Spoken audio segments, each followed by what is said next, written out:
Hey, so it's been a while since I've done this, so I'm going to do my best to add Jen to the call because we're going to have a little podcast to see if she can. Yay! That was quick! That was the smoothest transition ever. Instagram must have done something because I've never known it happen like that ever in the past before. Sorry, caught you mid blowing your nose. I didn't expect it to be so fast. Anyway, hi Emma. Hey, how you doing? Hello. I am good, thank you. Good. Thank you. Enjoying the sunshine, I assume, out of your window there. Obviously. Oh.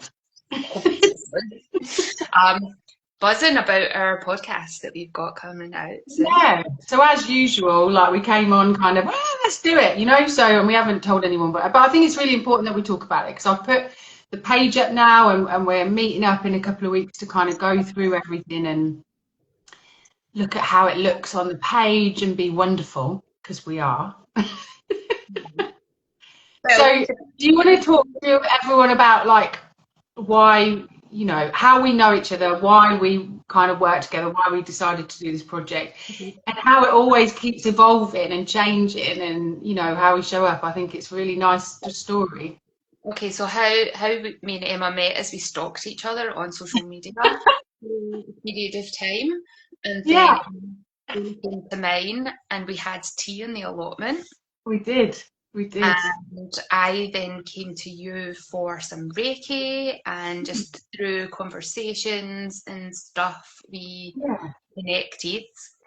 And then I had joined the British Society of Lifestyle Medicine as a member, and then got involved in their Voices of Lived Experience group. And you were like, I want to get involved in it. Why didn't you invite me? So then you came, and we then went to Brighton last year, and we're at the conference and had some really, really great, really interesting conversations. And we want to expand those conversations out because lived experience, I think, is still so overlooked. Yeah. And it's so valuable. And I understand where healthcare professionals come from. Oh, it needs to be evidence-based, we need to back up. But what better evidence is somebody who's sitting in front of you, telling you their story? That this is what happened to me, and this is what failed me, and this is what got me well. And I think, you know, I think my turning point in confidence-wise was being asked to go down to the NHS conference like last year and speak. The kind of what I loved about the way she spoke to me, and it was actually the lead like research nurse, both of them, specialist nurse, and they run this conference for the Manchester Eye Hospital, and so it was all clinicians, all clinicians. So it was like, how do I? Because I'm talking to people normally about, you know, how things show up in their body and stuff like that, and my own story, but actually it was like talking to people, you know, that don't know, because they don't. Yeah. And that was what fascinated me, was you expecting, oh my God, I don't know anything, and I'm going there, and actually they're asking me for advice about, and actually I've had a call since then from one of the specialist nurses, is like, can I pass this person, you know, give them your details because this is what they're struggling with. And I think that's really important. That's a really important part of what we're trying to do, is to build relationships with clinicians to say, look, we're not doing your job, but we can support you in ways that you can't support other people. And yeah, it was lovely on one of the podcasts that we did have a GP with lived experience, and the insight that that gave was incredible, actually. Yeah, because you don't know what you don't know. And I think a lot of the clinicians are stretched because they just don't have enough time. And also they're limited to what they're allowed to say. Like there's lots of red tape. This is your role in the world. And I think I certainly grew up thinking that doctors and clinicians and everybody were on this other level. They were this holy grail of all the information, and it was only through personal experience of dealing with them you go, oh, actually they're a human being. Yeah, exactly that. They don't know what they know.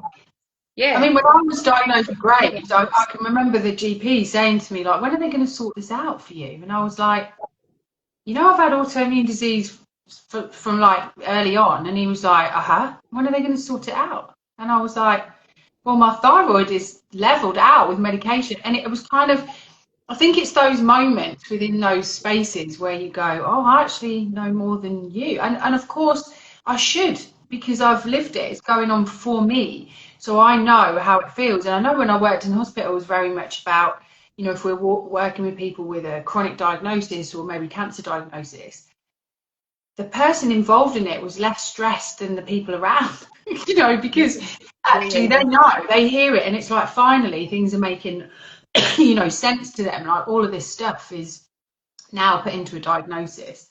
And I think for me, the diagnosis was one part of it, and then the journey after is like, now I know this, what can I do about it? That's what it was like for me. It was like, got this diagnosis, and initially it was like, okay, they're going to help me, and very quickly I was like, oh no, they can't. I'm going to have to take a lot of responsibility here myself. And that was something that really came out when we were at conference, was that I think it was Pollyanna's radical responsibility. Like, you have to be able to take responsibility. And I think it's easy for us to say that because that's our mindset and that's how we do things. Yeah. For people who are less belligerent than us. Waiting for you to say that word. I think for a lot of people, they need to hear success stories. And I know in my experience, I was never pointed to success stories. I was told the worst case scenario. This is the potential of the outcome in the most negative way, not the most positive way. Yeah. And all the research around placebo and mindset talks about if we give people hope, they are much more likely to have better outcomes. Mm-hmm. Yeah. So yes, prepare people for worst case scenario, but give them the light at the possibility. Yeah. Show them, and in actual fact, that's what came up in a lot of our conversations with the GPs and practitioners afterwards, that said, what about the people that are struggling? Right, well, you can use this as examples. This is what our page is for. But, you know, also, you've got to think outside the box a little bit and know that some people, for them, it's just going to take a bit longer, or it might not happen at all. And that has to be okay. And this is the other thing, isn't it, of like change within that thing. So I think it's really exciting. And, you know, obviously, we've done a couple of Pillars of Health workshop, and we've kind of played with what we've learned around lifestyle medicine and what we know. And then I think this is what kind of came out with it, was this, we need to invite people on to actually discuss more of this, not just our own situations. But what I noticed, because we've kind of block recorded them, what I noticed the most was the similarities in the stories, how this I just didn't know, and so I found out, you know, and this radical self-responsibility, which is, no one's coming to save me, and I need to come and sort it out. Yeah. So I'm really excited about who we're going to interview next year already. I mean, we've kind of done really well this year, but I think such a lot of focus on it next year of bringing this about, because they are like massively important conversations. And we're actually, the nice thing about it is a lot of the people that have had lived experience are working in different fields now because of what they found out. And what's nice about that is that it's opened up a whole world of people for us to refer to learn from. And I can't see that there's anything ever going to be wrong about that.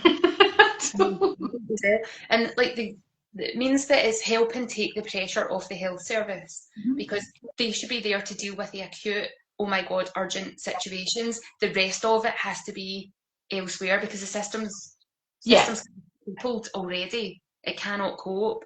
And you know, I was telling you yesterday when I saw you, my cousin was diagnosed with diabetes years ago, and my aunt has just recently been diagnosed, and he said he has noticed a huge decline in the level of support and care that he gets and how to manage his condition, because my aunt's been given nothing. She was basically, here's, inject yourself, on you go. Yeah. It's really bad, actually, because I used to work in like a rheumatology department where chronic, you know, really young girls were being diagnosed with like lupus, which is, you know, really tough. It affects every part of your life. And there was a system in place. Like I would counsel them immediately, get them to their medication, book their next appointment, because you come out like, do you know what I mean? Like completely shaken at 21, you know, and all you want to do is go out and have a drink after that because you just, you know, so annoyed. You know, giving them some really basic information, then seeing the specialist nurse, then getting meds, and there was a system in place that worked. There were GP letters sent, there were letters sent to you so that you could take that in slowly and gently, because knowing what I know now, you know, about how information is brought in and how we do it gently, it makes a change. It's tricky. It's tricky to see what's happening right now. And I still hate going to the GP. I hate it. And the way that it's managed, particularly I think since COVID, where we had to manage this situation like this, and that's going to now carry on, even though we're out of the crisis, you know, and I'm not sure that it might work for the clinicians. I've put a post out about this, obviously, but it's not really working for the patient. Yeah. And there's lots of, like, they always have these buzzwords of patient-centered approach and all these phrases that they have out there, trauma-informed, and all. Well, what do you mean by that? Because you're not actually, if you speak to any patient, every patient will tell you that they're getting fobbed off. So where is the person-centered approach? Every patient that goes in and is told that they've got this life-altering condition, diagnosis, whatever it is then either gone, well, you'll see a consultant in a couple of weeks, or here's a bunch of information, but there's no trauma informed, because there's no recognition that the person you've just shared that information to has just gone, oh my fucking God, what the hell is happening? And their head is not in the room and they are not dealing with what's being said to them. So there's no trauma informed there either.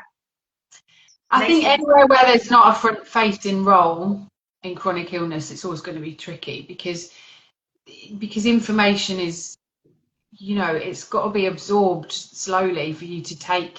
And I think when you're smacked in the face with, this is your diagnosis, there's your medication, on you go, then that's what you do. That's what I did. You know, and then it wasn't until things got worse and no one had said, you know, if you stop doing that 10 years later, then that might help. And I'm like, really? Do you know what I mean? And then that was the turning point. So from 17 to 23, I was kind of lost, and kind of just taking what was given. It wasn't until all these other symptoms came up that I was like, oh my God, I'm not coping with this very well at all. Probably very depressed as well at the time. Yeah. But I think what has been so positive about the conversations that we have had is the knowledge that people have about, you know, the in-depth knowledge and the passion that people have for supporting people in what they do, because they know it works. And the other thing was how many of them was like, you know, look internally for the answers, which is, yeah, I mean, that's my mantra, right? So, but yeah, it's been so interesting. It's been really hard work. I don't think either of us realised like how much hard work it would be on top of what we were already doing. So this is why we get a day to go and co-work, and you buy me tea so we can work together and then go and have a big fat cake. We need that focused time to just sit down and go, right, what do we need to get done? So we're doing that on the 2nd of July 2026, not 2027, because that's a whole year away. But 2027, we're going to have a space, we're going to have regular time, guests are going to be brought in. This is going to be, next year, it's going to be me and you, pal. It sure is. But, you know, so we're having sitting that, my words have gone. We're going to sit down on the 2nd of July and get shit done and start scheduling out. So from probably the following week or something, we'll start having the episodes out with little clips from them to give you a taste of what's coming up. I'm buzzing. I am really excited. Like, I mean, I've got a week off my own work, and I'm just sit in an office with you and do work around podcast. It's crazy. That's how much of a geek I actually am. I'm just going to do something to you.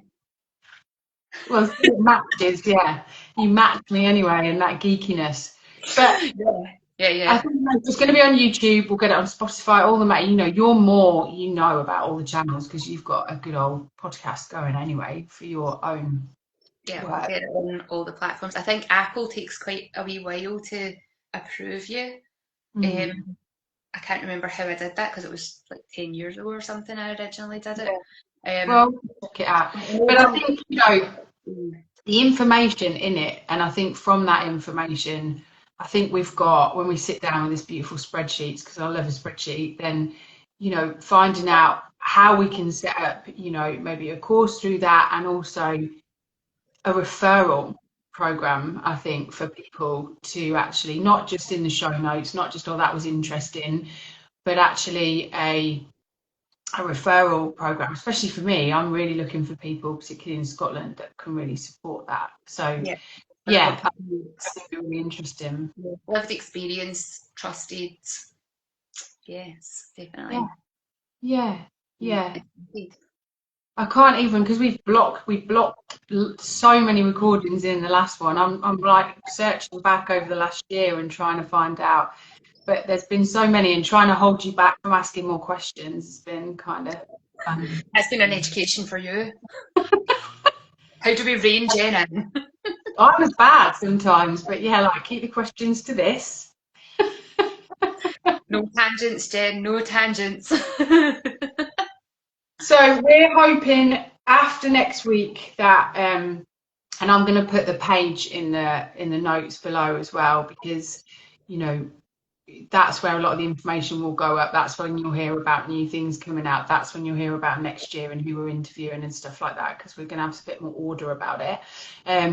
So yeah, I'll put the link in our new page that I so kindly did. It took ages, by the way. I'm so grateful to you for that. I bet.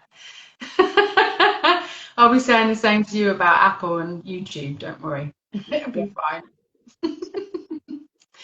So we can be looking out kind of mid-July at least, mid to the end of July at least, when we're getting some of these episodes out. And obviously we'll put a collaborative post on yours and my page so people can start following us over there. And also, for next year, if anyone really has a great story, a great lived experience conversation that they want to share with us, then we want to really hear from those people as well, because I think there's so many people that we don't know and so much information that we could share with others. Then it'd be great. It doesn't need to be somebody who's got a business off the back of this or is anything like that. It can just be somebody that's got a really inspiring story that's what their passion is, that they want to share as their story, not to try and get clients or whatever. So it's not for monetary value or anything like that. It's really for us, it's to share the information without teaching it. It's kind of just going through the process of letting other people tell their stories, so that, like you say, there's that glimmer of hope, and then maybe we can use that as a resource for our own clients as well, which is brilliant. I just think that there's a no lose situation here, and all I can see is kind of growth and collaboration and wonderfulness. Yeah, that's the word. We like to make them up. So is there anything else you would like to say before you head off for your lunch, my darling? No, I'm hungry. Okay, let's get you away for your lunch. Thanks. At 4 o'clock in the afternoon. 4 o'clock, yeah. Well, sometimes we live a different timetable. It worked for us. That's the way it's got to be. That's what's right for you. All right, lovely. I will see you very soon, and I'll do all the stuff. You know what to do. See you soon. Take care. Bye. Bye.